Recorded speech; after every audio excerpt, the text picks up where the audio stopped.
Burkina Faso. Comment l'homme fort du Burkina Faso est devenu le héros improbable de l'Indo-Pacifique. La région Indo-Pacifique a été le théâtre d'une désinformation itinérante venue d'Afrique, adaptée au contexte local. L'Afrique est un foyer connu de guerre de l'information. Le Burkina Faso, pays d'Afrique de l'Ouest, est particulièrement tristement célèbre pour les vidéos deepfake de son chef de la junte, Ibrahim Traoré, encensé par des célébrités américaines. Des contenus fictifs de son débat fictif avec Donald Trump ont également circulé et se sont répandus dans la région. Lors de notre surveillance ethnographique des médias sociaux indo-pacifiques, nous avons observé un afflux soudain de contenus liés à Traoré. Au Vanuatu, en Papouasie-Nouvelle-Guinée et aux îles Salomon, cet afflux a commencé début avril, reflétant les tendances internationales de publication sur X en Indonésie. Les publications liées à Traoré sont apparues fin juin et ont atteint leur apogée en juillet. Ce contenu est partagé sur des pages et groupes Facebook locaux par des utilisateurs soi-disant locaux,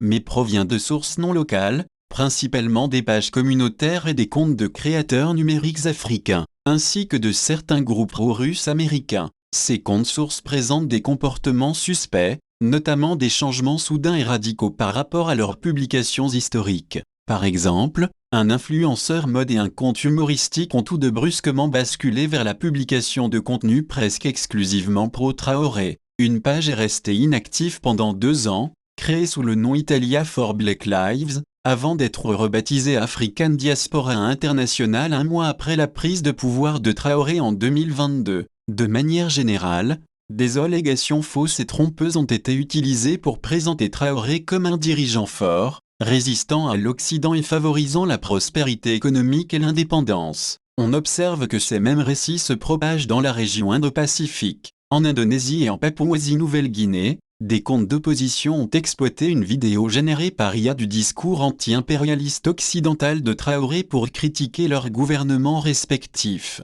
En Indonésie, le jeune et audacieux Traoré a été comparé à la faiblesse perçue du président Prabowo Subianto dans les négociations douanières avec Trump. En Papouasie-Nouvelle-Guinée, une vidéo fictive présentant le Fonds monétaire international comme conspirant pour piller les richesses du Burkina Faso a été diffusée au sein d'un groupe local comme étant légitime et utilisée pour remettre en question la légitimité des exportations minières de la Papouasie-Nouvelle-Guinée. En avril 2025, lors d'un vote de défiance contre le Premier ministre James Marap, le compte Facebook Voice for New PNG a salué Traoré comme un modèle pour le nouveau leadership dont la Papouasie-Nouvelle-Guinée avait besoin. Cette vidéo a contribué à perpétuer les fausses allégations concernant Traoré et a été partagée plus de 8000 fois. Elle s'est propagée à des groupes locaux au Vanuatu et aux îles Salomon, accompagnée d'autres publications louant le leadership fort de Traoré et exhortant leur propre pays à suivre son exemple en rejetant l'influence occidentale. Des vidéos similaires ont été vues près d'un demi-million de fois en Indonésie.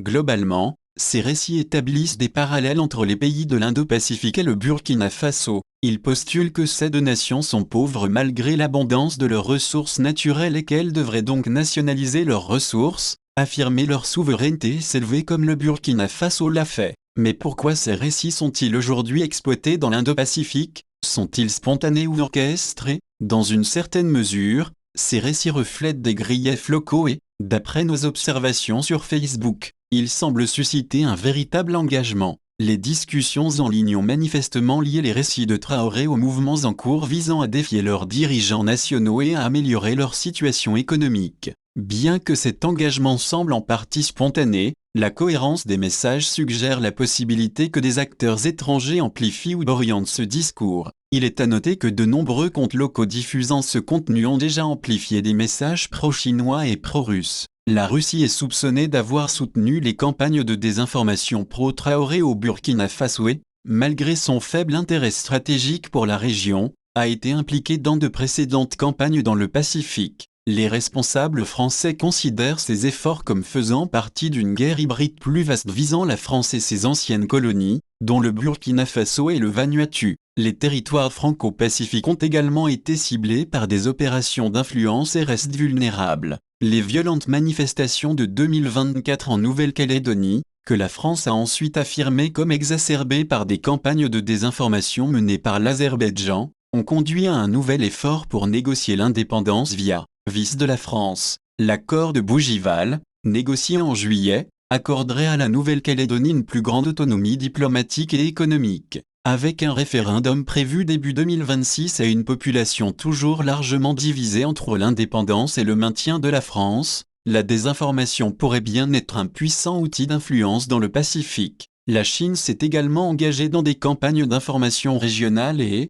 contrairement à la Russie, a des intérêts stratégiques plus concrets dans la région Indo-Pacifique. Elle a récemment adopté des tactiques d'influence plus agressives contre les pays occidentaux et a l'habitude de reproduire la désinformation russe. Compte tenu du partenariat déclaré sans limite entre la Chine et la Russie et des éléments suggérant qu'elles ont déjà coopéré à des campagnes de désinformation lors des élections de 2024 aux îles Salomon, des efforts coordonnés deviennent de plus en plus plausibles. Bien qu'il existe peu de preuves directes de l'implication de la Russie ou de la Chine dans cette affaire, certains contenus diffusés semblent cohérents avec des campagnes antérieures liées à la Russie. Qu'elles soient organiques ou orchestrées, la diffusion de la désinformation pro-Traoré dans la région Indo-Pacifique a des implications importantes pour comprendre comment les faux récits peuvent être rapidement adaptés au contexte de nations apparemment éloignées.